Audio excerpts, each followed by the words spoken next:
Hello, welcome to this week's Read Across America project. Today I'm going to be reading Lily's Purple Plastic Purse by Kevin Henkes.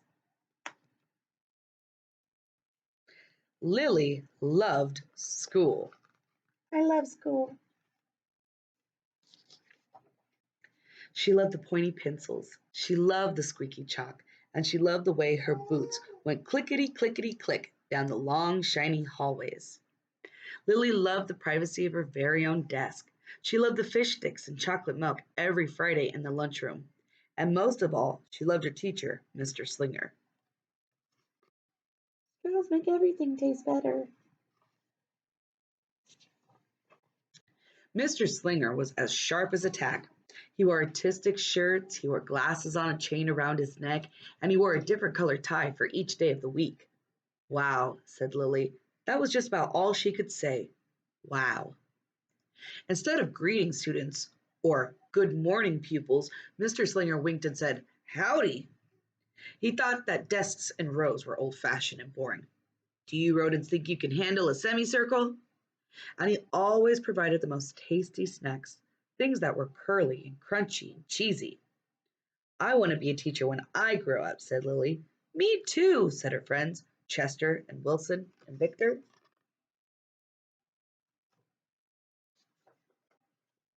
At home, Lily pretended to be Mr. Slinger. I'm the teacher, she told her baby brother Julius. Listen up. Lily even wanted her own set of deluxe picture encyclopedias. What's with Lily? Asked her mother. I thought she wanted to be a surgeon or an ambulance driver or a diva, said her father. It must be because of her new teacher, Mr. Slinger, said her mother. Wow, said her father. That was just all he could say. Wow. Whenever the students had free time, they were permitted to go to the light bulb lab in the back of the classroom. They expressed their ideas creatively through drawing and writing. Lily went often. She had a lot of ideas. She drew pictures of Mr. Slinger, and she wrote stories about him too. During sharing time, Lily showed her creations to the entire class. Wow, said Mr. Slinger. That was just about all he could say. Wow.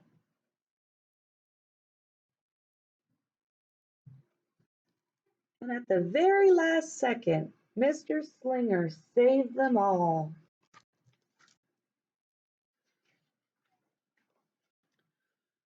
When Mr. Slinger had bus duty, Lily stood in line, even though she didn't ride the bus. Lily raised her hand more than anyone else in class, even if she didn't know the answer, and she volunteered to stay after school to clap erasers. I want to be a teacher when I grow up, said Lily. Excellent choice, said Mr. Slinger. One Monday morning, Lily came to school especially happy. She had gone shopping with her Grammy over the weekend. Lily had a new pair of movie star sunglasses complete with glittery diamonds and a chain like Mr. Slinger's. She had 3 shiny quarters, and best of all, she had a brand new purple plastic purse that played a jaunty tune when it was opened. Pick me, pick me. Do-do-do-do-do-do.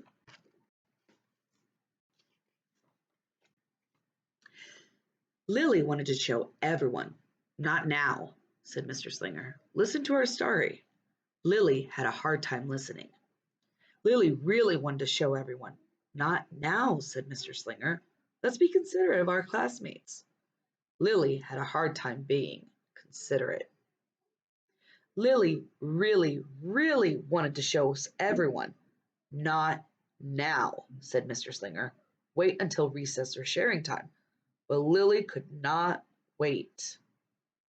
The glasses were so glittery, the quarters were so shiny, and the purse played such a nice music, not to mention how excellent it was for storing school supplies. Look, Lily whispered fiercely. Look, everyone, look what I've got. Everyone looked, including Mr. Slinger. He was not amused. Ooh, she's in trouble.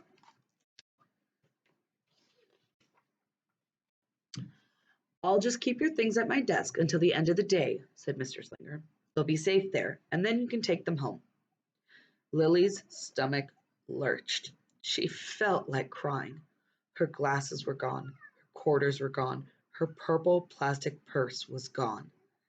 Lilly longed for her purse all morning. She was even too sad to eat the snack Mr. Slinger served before recess.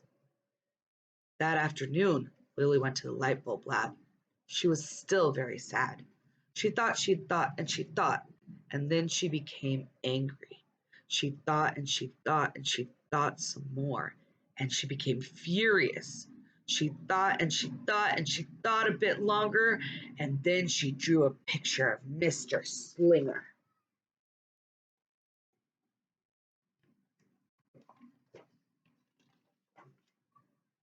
Right before the last bell rang, Lilly sneaked the drawing into Mr. Slinger's school bag.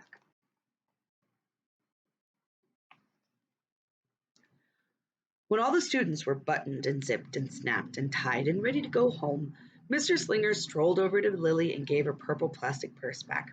"It's a beautiful purse," said Mr. Slinger. "Your quarters are nice and jingly, and those glasses are absolutely fabulous. You may bring them back to school as long as you don't disturb the rest of the class." "I do not want to be a teacher when I grow up," Lilly said. She marched out of the classroom.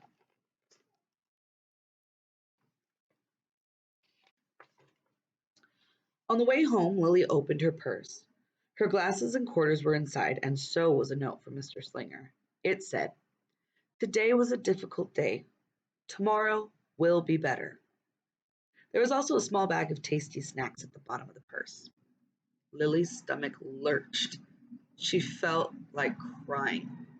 She felt simply awful. Lilly ran all the way home and told her mother and father everything.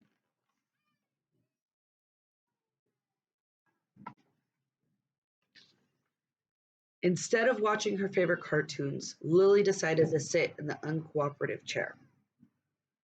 "I'll stay here a million years for Mr. Slinger. Why does everything always happen to me? 1051, 1052, 1099. The night Lilly drew a new picture for Mr. Slinger and wrote a story about him, too. Lilly was really, really sorry, so everyone forgave her, even her parents, even her stinky baby brother, even her especially incredible teacher, and then the sun shined its smiley face down on everyone and everything, and even the hug bugs and the worms. The end. Listen up, I forgive everyone. Kind, good, nice, could be principal. I'm really, really, really, really, really, really, really, really, really, really, really, really, really, really, really, really, really, really sorry."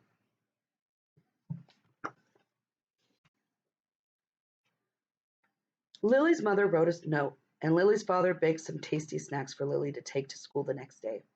"I think Mr. Slinger will understand," said Lily's mother. "I know he will," said Lily's father. How could he resist these tasty little snacks? The next morning, Lilly got to school early.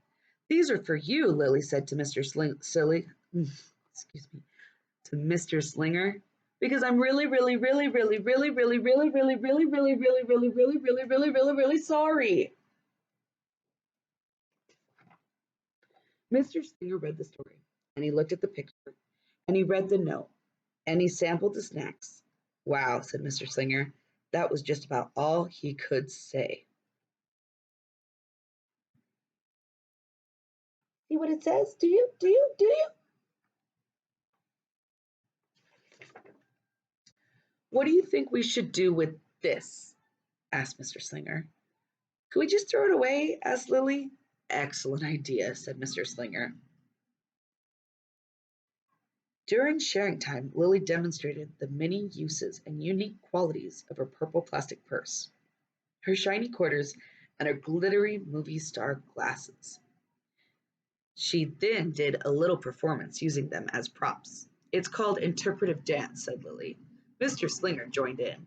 "Wow," said the entire class. That was just about all they could say. Wow. "It's like a little pocket inside. Quarters are even better than a dollar bill because they make noise." glamorous protection from the harmful rays.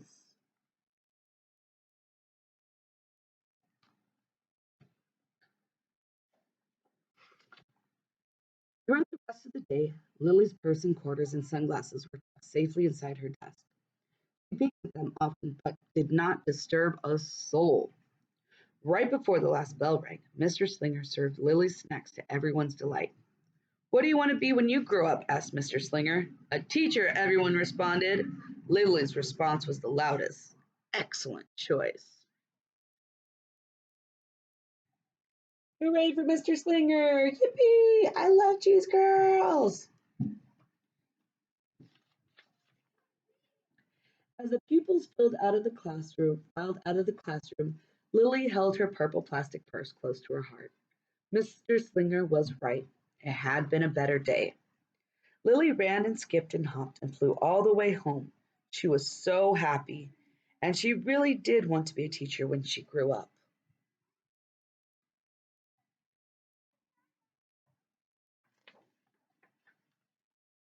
That is, when she didn't want to be a dancer, or a surgeon, or an ambulance driver, or a diva, or a pilot, or a hairdresser, or a scuba diver.